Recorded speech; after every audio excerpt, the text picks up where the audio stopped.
एक बच्चे के तौर से हुई थी, और वो खुद ही इस बात को भुनाते गिनाते हैं भैया कि जेपी के वक्त हम लोग छात्र आंदोलन से निकले थे, और इसमें कोई गलत बात नहीं है भैया। कई ऐसे छात्र आज की भी तारीख में हैं जो कि राजनीति से जुड़ना चाहते हैं।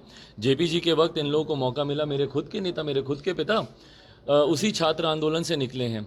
पर दूसरे को नीचा दिखाने के लिए ये व्यक्तिगत तंज, ये अच्छी बात नहीं है, ये शोभा मुख्यमंत्री जी को नहीं देता। आप जिस पद पर हैं मुख्यमंत्री जी, आप मेरी नीतियों का विरोध कीजिए ना। आप बोले कि भैया बिहार फर्स्ट, बिहारी फर्स्ट बिहार का सबसे खराब विजन डॉक्यूमेंट है। आप अपने विजन डॉक्यूमेंट की आप तुलना कीजिए मेरे बिहार फर्स्ट, बिहारी फर्स्ट से। मेरा बिहार फर्स्ट, बिहारी फर्स्ट जहां बिहार में रोजगार की बात करता है, बेहतर शिक्षा, बेहतर स्वास्थ्य की बात करता है, वहीं आपका 7 निश्चय बिहार में नली गली बनाने की बात करता है, नल जल पहुंचाने की बात करता है। ये बेसिक इंफ्रास्ट्रक्चर डेवलपमेंट नेसेसिटीज़ हैं, ये तो बाय डिफ़ॉल्ट बिहार में होनी ही चाहिए। इसको सरकारी एजेंडा बनाने की जरूरत नहीं। सरकारी एजेंडा आप बनाइए कि कैसे बिहार में आईटी सेक्टर आएगा, कैसे बिहार में इंडस्ट्रियलाइजेशन होगा, ईज़ ऑफ बिजनेस कैसे देंगे आप, सिंगल विंडो क्लियरेंसेज व्यवसायियों को आप कैसे देंगे, कैसे यहाँ पे रोजगार के अवसर उत्पन्न होंगे। पर इन तमाम बातों को करने की बजाय मुख्यमंत्री जी जिस तरीके से व्यक्तिगत कटाक्ष करते हैं, मेरे बारे में तो खैर उन्होंने जिन अपशब्दों का इस्तेमाल किया, अपशब्द नहीं, खैर बच्चा बोलना किसी को कोई अपशब्द नहीं है, कोई बात नहीं, वो भी मेरी सराखों पर मेरे पिताजी के मरने के बाद, उनके देहांत के बाद आप जिस तरीके से एक व्यक्तिगत टिप्पणी उनके ऊपर कर रहे हैं, क्या आपको शोभा देता है मुख्यमंत्री जी? ईमानदारी से बताएं, क्या आपको शोभा देता है कि उनके व्यक्तिगत संबंधों को, उनकी शादी ब्याह को लेकर आप जिस तरीके से आप टिप्पणी कर रहे हैं, क्या आपका वो स्तर है मुख्यमंत्री जी?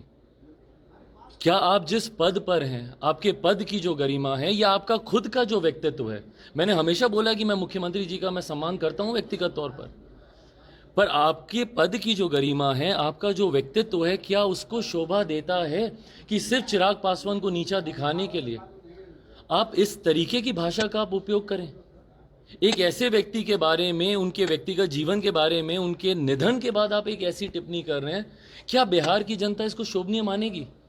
और मैं ईमानदारी से बोल रहा हूं, मैं तो बेटा हूं, मुझे मेरे पिता के देहांत के बाद कोई भी ऐसी बातें बोलेगा, मुझे चुभेगा, मुझे दुख होगा।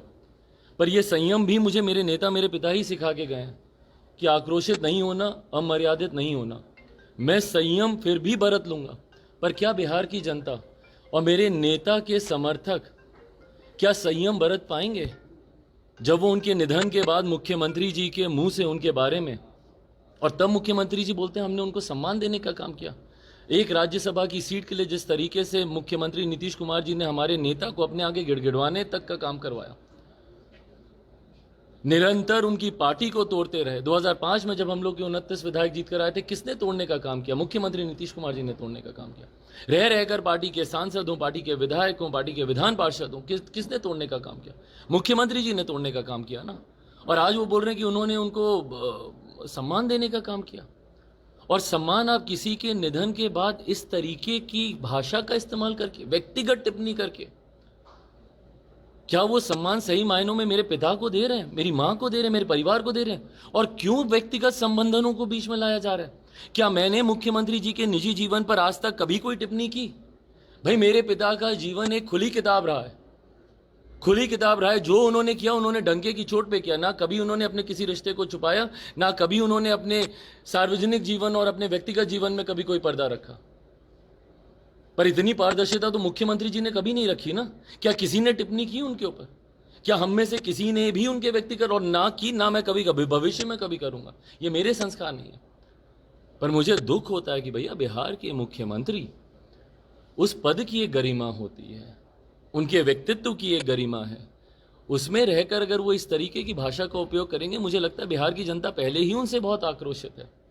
और जिसे वो बच्चा बोल रहे हैं, भैया उस बच्चे के मॉडल की वजह से ही आप तीसरे नंबर की पार्टी आप बने हैं मुख्यमंत्री जी, और इन्हीं सब कारणों की वजह से आप बने हैं।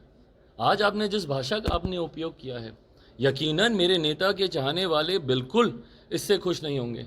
और पिछले चुनाव में भी वो आपको दिखा चुके हैं, और आने वाले चुनाव में भी आपको देखने को मिलेगा कि इसके परिणाम क्या होंगे।